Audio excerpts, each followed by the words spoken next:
I don't think James Gunn is going to be running DC Studios for as long as people think. And with Waller and Paradise Lost getting put on the shelf, that isn't necessarily why I think that. It's just the latest sign.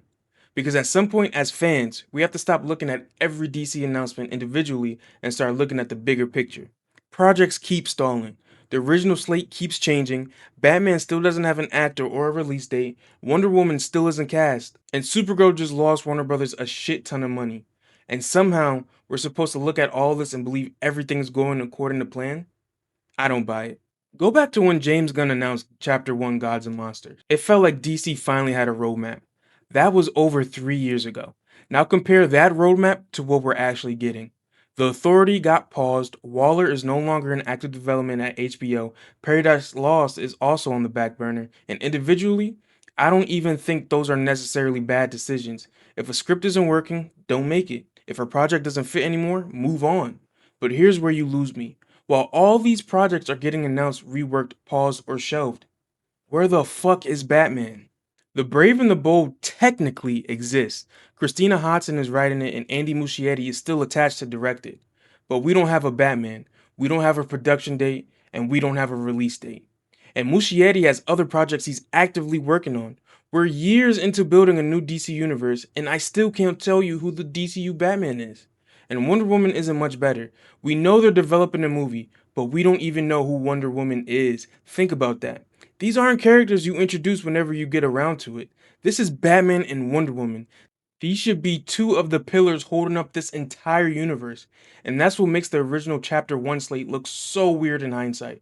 We had plans for the Authority, Waller, and Paradise Lost. We had all these different corners of the DC universe being developed, while we're sitting here waiting for Batman and Wonder Woman to actually exist. But honestly, that's not even the part I think puts James Gunn in the most danger. The money does. Because there's no way around what happened with Supergirl. That movie reportedly cost $170 million to make. Didn't even make its production budget back at the worldwide box office. And Warner Brothers is reportedly looking at around an $85 million loss. That is a disaster. And you and I can argue all day about if Supergirl was good or not. We can argue about the marketing, we can argue about why audience didn't show up, and we can argue about Rotten Tomato scores. But Warner Brothers can't pay its bills with Rotten Tomato scores. Eventually, they need these movies to make money, and unfortunately for DC, their competition is making this look even worse. Spider Man Brand New Day made around $1.6 billion worldwide in 10 days. 10 days! And some projections have it finishing at around $2.5 billion. Now, obviously, Spider Man is Spider Man. I'm not saying Supergirl was supposed to make $2 billion. That's ridiculous. I'm saying look at what these companies are doing with their biggest assets. Marvel has Spider Man out here printing money, while DC hasn't even introduced its Batman. At some point, Warner Brothers is going to stop asking, did fans like it? Did critics like it? Is everybody excited about Chapter 1? And they're going to start asking the question every company eventually asks, where is our return?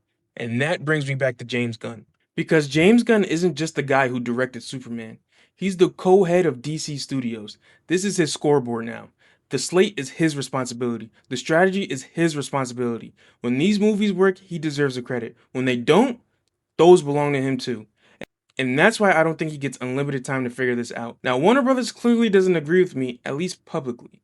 David Zaslav recently said DC Studios feels very good and has a robust pipeline. So maybe I'm wrong. Maybe Lanterns is going to be incredible. Maybe they announce Batman tomorrow. Maybe Wonder Woman gets cast. Maybe the next three DC movies all make $1 billion. If that happens, come back and cook me in the comments. I'll take it. But there's still one question I cannot get past. How long does Warner Brothers support this plan if the results don't change? Because that's ultimately what this comes down to. Waller and Paradise Laws getting pushed aside by themselves? I really don't care. It's what they represent that interests me. Because the DCU we're actually getting looks increasingly different from the one James Gunn originally announced. Major characters still aren't established. Projects have stalled. A major theatrical release just lost money, and DC's biggest competition is exploding at the box office. So if the next couple of major DC projects don't deliver, I think this conversation changes very quickly. Matter of fact, I think it's already starting to change. And instead of asking, when are we getting Batman?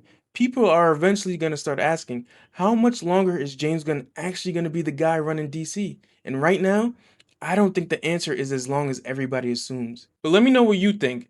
Is James Gunn actually going to be running DC 5 years from now? Drop it in the comments, and I'll catch you guys in the next one.